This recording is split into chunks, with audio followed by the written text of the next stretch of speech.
Silicon Valley is a region in San Francisco, California, and is home to the biggest companies in the world that create most of the products and services we use today. iPhone, Meta, Microsoft, Silicon Valley. Silicon Valley. It's the World Center for Innovation and also home to Apple's $5 billion park. Apple Park has been built to reflect Apple's value. this is such a great news for Africans.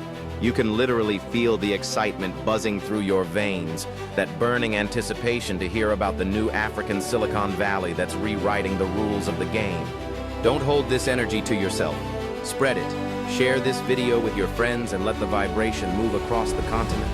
Be my guest, because this right here is the brutal uppercut yet again. The list goes on, but wait. After Maxwell Chikumbutso's self-powered technology that obliterated Western big engineers and big techs, after the new African internet, after the seamless African smartphone built by a young genius in Namibia, and after that teenager from Malawi who dropped out of school, not because he failed, but because he couldn't pay his fees, and turned around to cook the entire Western miseducation system by holding the same school that dismissed him hostage with brilliance, turning the very air we breathe into electricity. There's even more. Here's where things get really interesting. There's something you're about to miss about this. It is not about when will Africa build it, or how will Africa leapfrog the current economic sabotage she faces. There is no need to wait or get chained with expectations or entangled with empty hopes. Why? Because it's already happening. And the good part, we will be sharing clips of this revolution with you before the end of this video. African New Silicon Valley. Something powerful, something rebellious. She chose defiance over compliance. And if you don't catch this part of the story, you'll miss the bigger picture of this innovation that's doing push-ups right now in Africa. You want to know what it's about? I can feel it. You're already asking in your mind.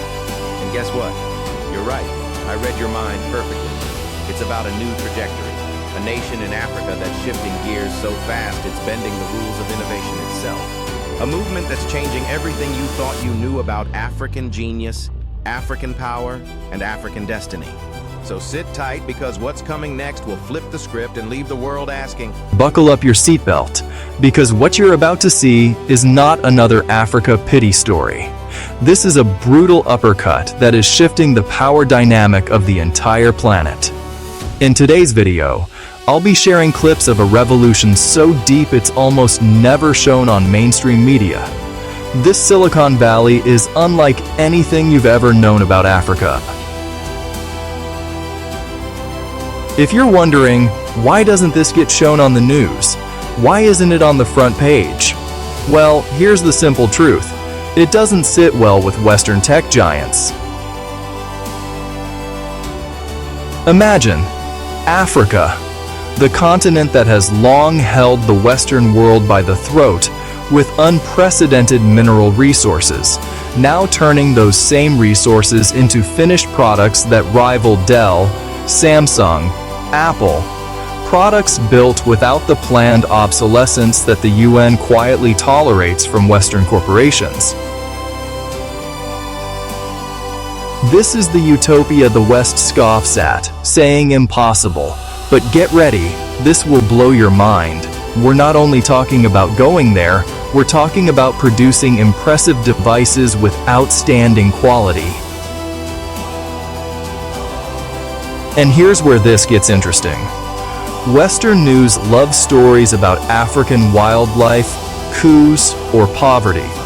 What it rarely shows are African robotics competitions or semiconductor labs. Why?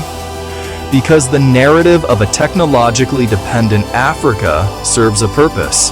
A self-reliant Africa upends global supply chains. It undermines Western corporate profits built on cheap resources and outsourced pollution. That's why you rarely see CNN doing a primetime special on African chip fabrication plants. Here is the brutal uppercut. Africa's new tech hubs are not begging for aid. They're exporting intellectual property. They're building ecosystems designed to outlast donor fatigue. But let's not sugarcoat it. Poor internet infrastructure has already ended countless careers and terminated remote jobs that Nigerian citizens and other Africans were creating for themselves. Governments have often left people to figure out survival on their own, putting in little to no infrastructure that boosts productivity. Statistically, Nigeria was once recorded as #1 in the world for mobile internet users, yet the network quality ranks among the lowest. Another way to slow down economic growth and GDP per capita? Epileptic power supply. Epileptic internet service. Little to no industrial revolution. This was by design, a slow drip feed of connectivity without empowerment. Yet out of this adversity, a generation of African tech entrepreneurs has emerged who build not despite the obstacles, but because of them. Here is where things get crazy. Despite all these barriers, some countries are breaking the mold completely. Buckle up again, because we're diving into the bunker of Africa's Silicon Valley. This is not in Lagos, not in Nairobi, not in Cape Town. This is something different. For years, Africa's digital revolution looked like isolated sparks. A startup here, a hub there. But now, oh boy, those sparks have ignited into a firestorm. Imagine industrial parks designed like campuses, startup incubators right next to manufacturing plants, and blockchain integrated with supply chains, all the way from mine to market. This is where things went ballistic again. African engineers are no longer just writing code for Western clients. They're designing chips, building devices, and shipping complete systems. They're creating African standards rather than importing them. And you know what? All of this is happening largely under the radar of mainstream tech journalism. At the epicenter of this revolution lies Botswana. Yes, Botswana. Often dismissed as quiet or stable, but never as a tech powerhouse. Yet under the hood, Botswana has built a blueprint for an African Silicon Valley. It's like heaven on earth. Every piece under one umbrella. Here is where your jaw should drop. Botswana has leveraged its diamond wealth not just for roads, but for a digital backbone. It has set up special economic zones for electronics manufacturing, AI research centers tied to universities, and a power grid designed for uninterrupted service. While others focused on extractive contracts, Botswana built infrastructure. And because it's not as flashy as Lagos or Nairobi, it has done so largely without the noise, until now. Imagine African-built laptops, phones, and servers that don't die in 2 years because they're not engineered for planned obsolescence. Imagine a continent controlling its own rare earths and its own finished products. This is where things go from crazy to whoa. For Western corporations, this isn't just competition. It's an existential threat to a business model built on cheap African inputs and expensive Western brands. For African youth, it's a lifeline, a chance to work in high-value industries at home rather than emigrating. This is the brutal uppercut. Africa is no longer waiting for permission. It's building its own Silicon Valleys, its own rules, its own destiny. Silicon Valley is a region in San Francisco, California, and is home to the biggest companies in the world that create most of the products and services we use today. iPhone, Meta, Microsoft, Silicon Valley. Silicon Valley. It's the world center for innovation and also home to Apple's $5 billion park. Apple Park has been built to reflect Apple's value. While on my trip to Botswana, I found a similar tech valley that was being built for Africans. This is Botswana's $60 million innovation hub, and it has one of the most fascinating building designs I have ever seen anywhere in the world. When I first saw it, I was wondering if it was a spaceship that landed in the middle of the desert because of how it looked, and that got me really intrigued that I decided to find out what really goes on inside this building. This is the Science and Technology Park. Made in Botswana. It's rugged, it's waterproof, nothing actually happens to it.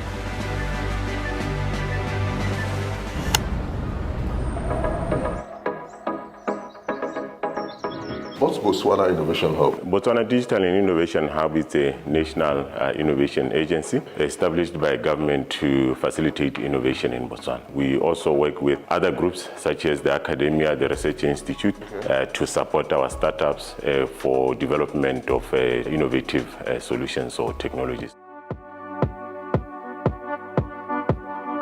Why was it important to set this up? This park actually was set up as a platform or catalyst for business growth, for supporting innovation activities, basically to bring together all innovators within the ecosystem so that they can collaborate and work together for development of new products and services. When you say bring together people in the ecosystem, are you just talking about people in Botswana, or is it for the whole of Africa?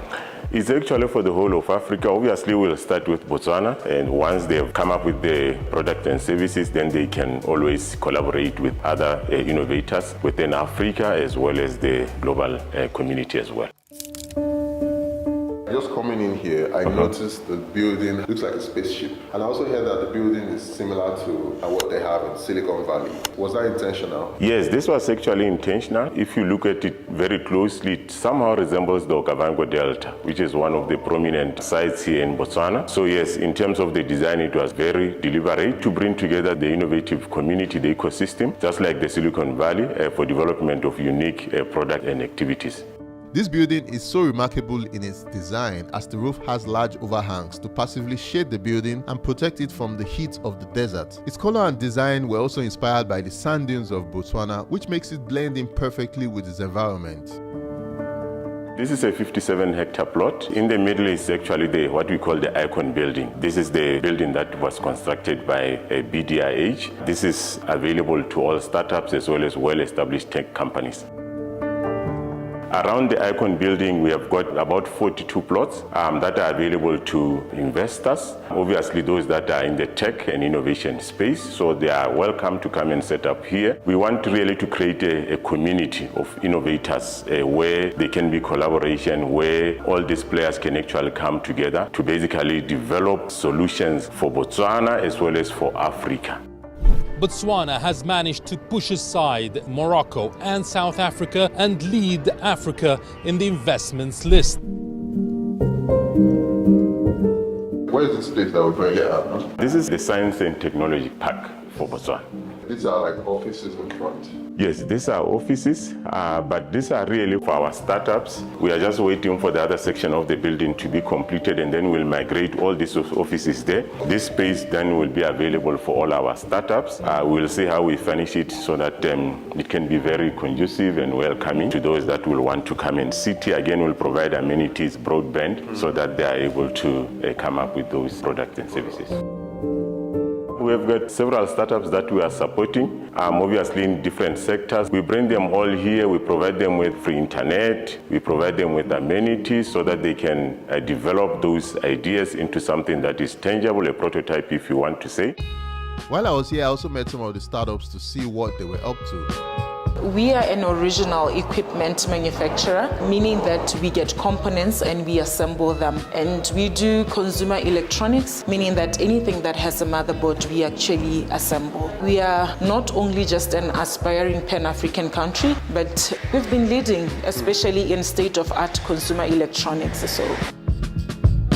What has it been like building your business in Botswana? We've been trying to do like software solutions that are business to customer, and we found that they don't really pick up because there are not a lot of people like you're saying. So we just focus mainly on business to business type of solutions so far to survive. Is this mainly like funded by the government, or is it a private-public partnership? We are mainly funded by the government as a national innovation agency, but we also work with the private sector and as well as United Nations through UNDP for capacity building, but mainly we are funded by government as well as assisted by our regional partners. One of the things I'm loving about Botswana is the direction it's taken by moving the economy from being solely focused on mining its minerals to building a country that unlocks the potential of its people through technology. We have the advantage of having a very youthful population, and we want to turn this into an opportunity for us, not just for market, but for retooling, skilling, digitalization. It has been dependent on its diamonds for so long, with over 50% of its GDP coming from its mineral resources. This has led to a problem of over-dependency because the minerals can one day run out. How do you feel like innovation and technology will change the face of Botswana? Yes, you see, Botswana has been trying to diversify the economy from being mineral-led to knowledge-based economy. And I believe that innovation and technology can actually help the country to transform the economy into a knowledge-based economy. I mean, in terms of innovative products and services that come from both the private sector as well as our innovators, this is what we want to see driving Botswana's economy going forward. And I think this is the major role that technology and innovation can actually play in that regard. How many people do you have here working? Roughly 100. 100 people? Roughly Right 100, now, once production is going on? Yes. She is holding one of our greatest devices. It's called the TH02.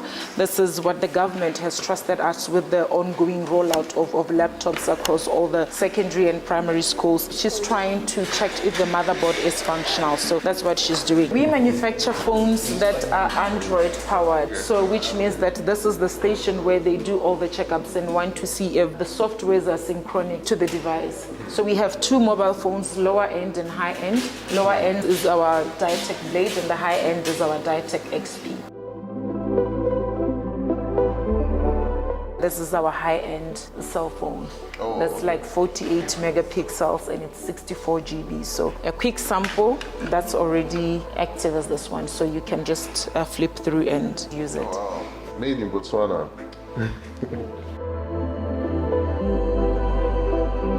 What's the plan to scale going forward? So we're starting right here at home, addressing the problems at home first, and then we're going to try and scale them out to other African countries that are experiencing the same sort of issues. So we plan to, develop this solution, get it up and running in Botswana, and then we can talk to other countries, show them what we've done here, and hopefully they'll be able to adopt the same kind of systems, and we'll build it for them. Right here we have the TH02. This is currently ongoing with Botswana government, but then we decided we shouldn't only cater for the government. We need to find a way to cater for private schools. So this is what we came up with. It's rugged, it's waterproof, it's dust proof, and this is solely designed for kids because you know how kids can actually drop it. From this height, nothing actually happens to it, So yeah. Can you open it back again? Let me see. Yeah, nothing happens, and nothing happens to the screen as well. So yeah, that's the beauty of it. That's why it's a rugged laptop.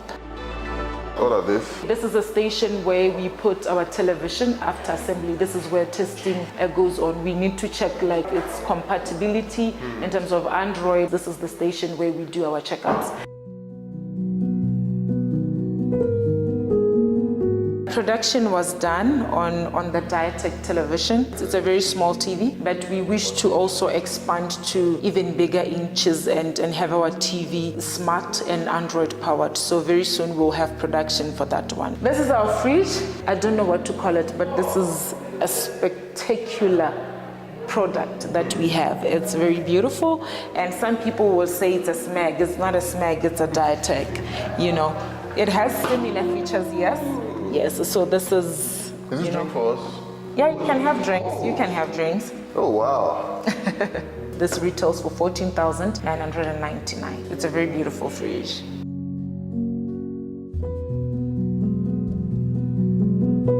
So, would you say it's possible for like a Nigerian company to come here and establish themselves? Yes, it's possible. Actually, we have had a number of inquiries from startups from Nigeria who just wanted to see what we are doing here in Botswana, some of them for collaboration. So they are most welcome, including other innovators from Africa as well, from other parts of Africa. What's this called? Yeah, this one is called an amenity garden. We actually have two of them. There's this one and there's another one that side. This space is also available for functions and other activities that we want to do within the park. But remember, the objective is networking as well as collaboration. So we don't want them to be confined into their offices. You can just take a walk, come up here, sit wherever to just think and come up with those ideas. What are the kind of investors you're looking at? You know, there's small scale startups, there's bigger startups. So who are the kind of people that you're looking to attract? Really, we are open to all our investors as long as you are in the technology and innovation space. If your technology or a solution is one that will really disrupt the way in which we work, you are most welcome here. Even multinationals, big companies, they are also welcome to come and invest within the park. How much does it take to get like a piece of land here? Like I said, there are many plots around here. It will depend on the plot size that you want. Most of them are going for market rate, but we also have an industrial side where the rates are actually far, far lower. This will be about $30 or so per square meter, yes. So where do you see technology in Botswana, let's say in the next 5 years? I see Botswana that is well networked, utilizing the available technologies, whether developed here or outside the country. Because remember, we have said this is one vehicle that can actually transform our economy from being mineral to knowledge-based. How long ago was this project started, and when do you see it being fully completed? BDH actually started in 2010, but it started being operational in 2012. And then we started building this building in 2014. The intention was to finish within 2 years, which was 2016. We did have some challenges, structural challenges with the building. It's almost complete. About 75% of the structure is complete. We have got only one section that remains undone. We believe that by the end of this year, we should have the whole building completed.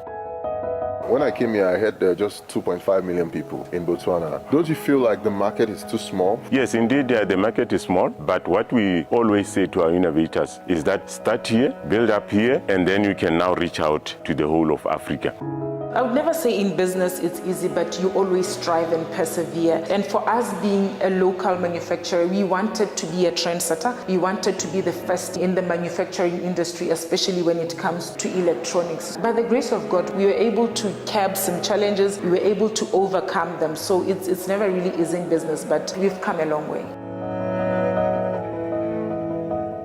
How easy is it to get access here to come and start up your company? It's very easy. We can actually facilitate your coming in here, including visas, as well as you establishing your own company here. By the way, where we are also located is a special economic zone. So all companies that are set up here, they've got access to tax incentives as well as labor dispensation. Wow. This is something that we can also facilitate as BDIH on your behalf. So it's relatively easy for you to come and set up here. How much does it cost like to set up a company in Botswana? It's about $35 to register a company here in Botswana. Then obviously it will depend into the sector in which you'll want to operate. Obviously there will be some capital that you need in order to start operating. Do you think technology is the key to changing Africa? And how do you think it can change Africa? Indeed, technology can actually bring quite a significant change in Africa. We are used to doing our things our own way, and you have seen that in most cases it's not an efficient way of doing things. And I want to believe that technology innovation can actually help us as Africa to propel our economies forward so that we are able to compete with the rest of the world. So I believe technology is the way forward for us as Africa.